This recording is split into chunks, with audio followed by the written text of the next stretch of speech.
everybody. Hai. Gimana? Kabar kalian semoga baik-baik aja ya, dan aku harap kalian selalu happy, selalu bahagia, dan tak ada air mata kesedihan. Ya elah. Pokoknya happy terus buat kalian semua yang nonton. Kita langsung aja yuk, skuy baca 4 Mandarin kelas. Tidak ada seorang pun yang lebih peduli kepadamu selain dirimu sendiri. That's true. Seisi kelas nampak memperhatikan pelajaran yang diterangkan di depan.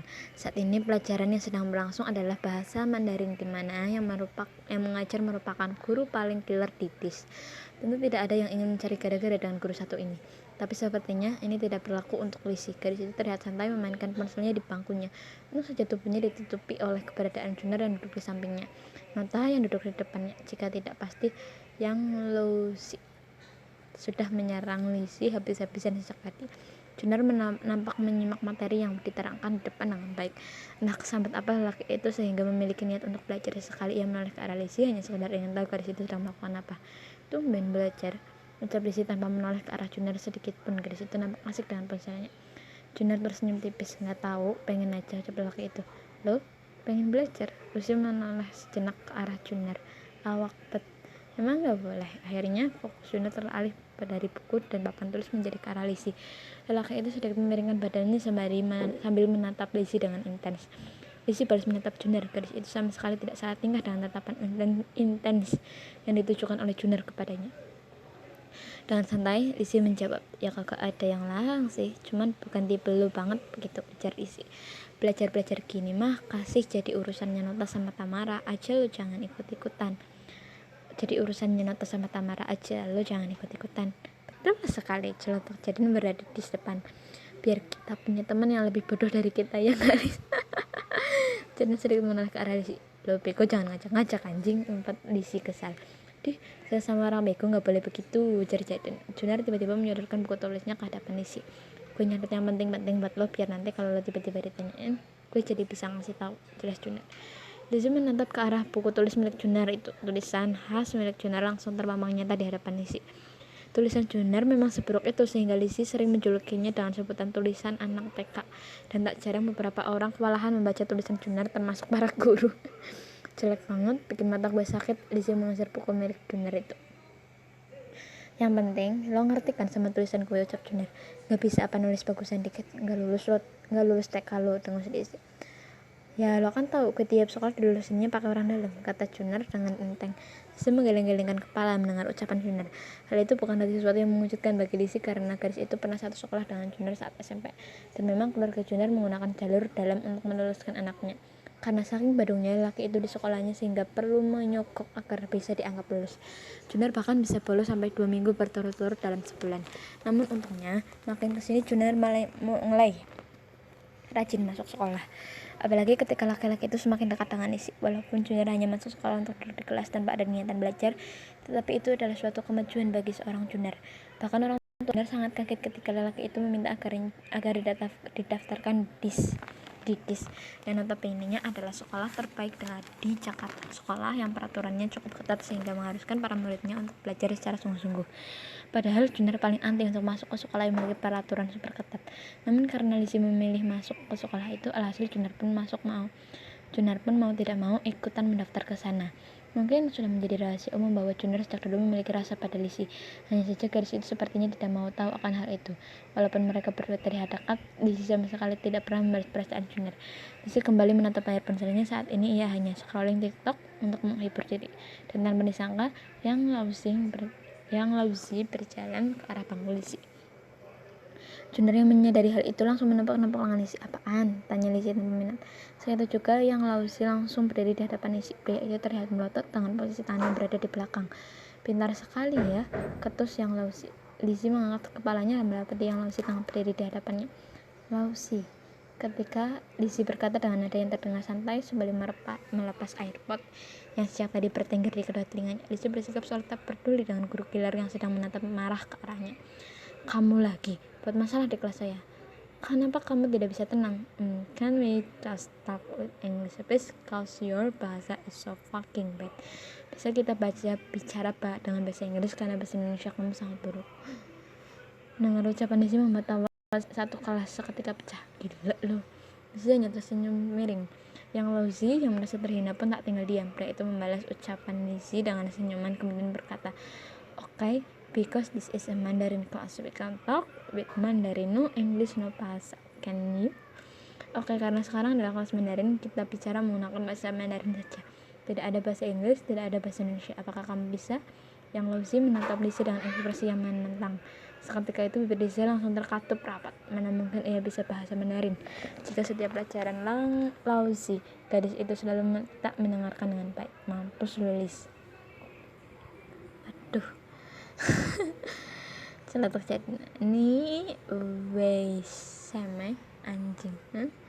Apa sih guys? Aku nggak bisa bahasa Mandarin guys. Tanya yang Lizzie dengan kalimat menekan kata anjing di akhir kalimat. Kenapa kamu diam? Lizzie melotot dengan perkataan dari yang Lizzie. Untuk pertama kalinya merasa kalah terhadap seorang guru di sini. Gadis itu membuang wajahnya dengan kesal. Tanpa sengaja matanya justru bertemu dengan mata Hanina yang sedang menatap ke arahnya. Hanina yang menyadari hal itu buru-buru kembali menatap lurus ke depan. Tapi sayangnya Lizzie sudah terlanjur emosi kepada Hanina. Dia merasa dihina secara tidak langsung dari tatapan gadis itu. Hanina pikir dia siapa sampai berani menatap ke arah Lizzie. Hanina hanyalah gadis kampung miskin penerima beasiswa di sekolah. Junar secara tiba-tiba mengebrak mejanya dengan cukup keras membuat semua perhatian seketika tertuju padanya. Lo pikir cuma lo doang yang bisa ngomong Mandarin? Junar panggil dari punggungnya dan menatapnya langkah yang Lizzie. Lelaki itu yang tidak kuat menahan emosinya melihat Lizzie dipermalukan oleh guru itu. Gak bisa bahasa Indonesia aja belagu pet lu jadi guru, lanjut lelaki itu. Walaupun terlihat malah, Lizzie berusaha menahan emosinya. Melawan anak orang kaya manja seperti ini tidak akan ampuh jika pakai emosi. Baiklah, jika kamu merasa pintar berbahasa Mandarin, coba sebutkan 3 kata saja dalam bahasa Mandarin. Apa yang kamu ketahui? Junar tertawa pelan dengan nada yang terkesan meremehkan. Niaho, xie, anjing. Lalu, terima kasih, diam. Junar menekan kata terakhir pada kalimat yang sama yang seperti dilakukan yang Lizzie tadi. Hal tersebut membuat kata tersebut terdengar seperti kata umpatan di dalam bahasa Indonesia. Keras bang, kesabaran yang Lizzie pun habis. Dengan nada suara yang terdengar marah, pria itu berkata, "Pelajaran hari ini sampai sini, kalian berdua ikut saya ke ruang guru." Yang Lizzie langsung berjalan kaki meninggalkan kelas. Syafa pun beranjak dari duduknya dan mendekati Junar dengan ekspresi wajah yang terlihat khawatir. "Junar, kamu gak apa-apa?" tanya Syafa dengan lembut. Gadis itu khawatir dengan kondisi Junar setelahnya. Berurusan dengan yang Lizzie pasti akan berujung dengan pemanggilan orang tua, dan Syafa tahu bahwa orang tua Junar akan luar biasa marah jika mengetahui Junar membuat ulah lagi di sekolah. Junar tak menjawab pertanyaan dari Syafa. Laki itu justru meraih tangan Lizzie yang berada di atas meja. "Ayo bareng gue," ucap laki itu. Lizzie masih tetap di posisi duduknya, sorot matanya sekali memandang tajam satu titik. Beberapa detik kemudian Lizzie bangkit dari duduknya. Ia mengempaskan tangan Junar dan berjalan menuju panggung Hanina. Secara tiba-tiba Lizzie mendorong kepala Hanina dari belakang, membuat kepala gadis itu terbentur meja dengan cukup kuat. Teriak beberapa siswa yang kaget dengan hal itu. "Astaga, Hanina gue!" celutuk Jaden dengan ekspresi penuh keterkejutan. Nata ikut menoleh. "Hanin buat masalah lagi sama Lizzie," tanya Nata yang baru sadar ada sebuah pertengkaran yang baru di sana. Mungkin sejak tadi laki itu sibuk menyiapkan buku untuk kelas selanjutnya. Mendengar kebisingan tersebut membuat Tamara buru-buru menyumpal di telinganya dengan headset. Ia tidak mau konsentrasinya pecah karena pertengkaran yang terjadi. Perlahan Nina mulai mengangkat kepala sambil memegangi dahinya yang berdarah karena tergores oleh kaca meja. Gadis itu lalu kembali menundukkan kedua kepalanya tanpa berani menoleh ke arah Lizzie. Namun Lizzie malah menjambak rambutnya dan berbisik tepat di samping telinga Hanina. "Jangan sok keras lo ngehina gue. Lo pikir lo pantas, miskin aja belagu," umpat Lizzie. Setelah Lizzie dengan kasar mengempaskan rambut Hanina lalu pergi keluar kelas, Junar pun ikut menyusul Lizzie. Jun," ucapan Syafa terhenti kala Junar sudah berlari keluar mengikuti Lizzie. Syafa menghela nafasnya pelan. Gadis itu kemudian kembali ke tempatnya. "Kasian ya Hanina, aku gak habis pikir sama Lizzie, dia kasar banget." Georgie menoleh ke arah Syafa. "Lo mau gue bawa dia ke UKS?" tanya laki itu. Syafa mengeleng. "Gak usah, kan bentar lagi kelas bakalan mulai. Hanina pasti bisa sendiri, lagi lukanya kayaknya gak besar," ujar Syafa.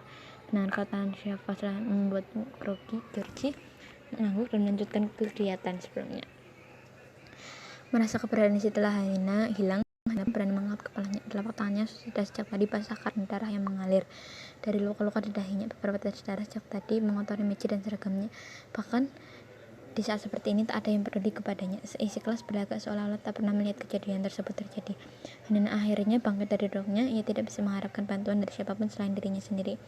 Bu, saya izin ke UKS sebentar ya, ujar Hanina pada guru matematika matematika yang baru saja masuk ke dalam kelas. Guru tersebut langsung mengangguk ketika melihat luka dahi Hanina. Hanina dengan cepat keluar dari kelas. Dia malas jika harus menjelaskan kejadian tadi pada guru-guru, karena Hanina lagi-lagi harus mengarang cerita jika ditanyai penyebab dari luka dahinya.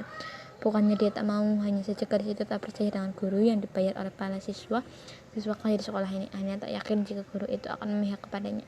Beberapa saat setelah kepergian Hanina, Jaden ikutan bangkit dari duduknya. Bu, saya juga izin, ucap Jaden sambil berlari keluar. Kemana? Toilet bu, toilet, teriak Jaden yang sudah berada di luar kelas. Fotonya nggak bisa ke download guys. Gimana partnya? Gue rasa ya si Jaden itu kayaknya suka sama si Hanina, tapi nggak tahu deh beneran suka atau enggak. Pokoknya stay tune untuk Unfamiliar Twins dan jangan lupa tinggalin jejak kalian juga ya. See you next time. Love you all.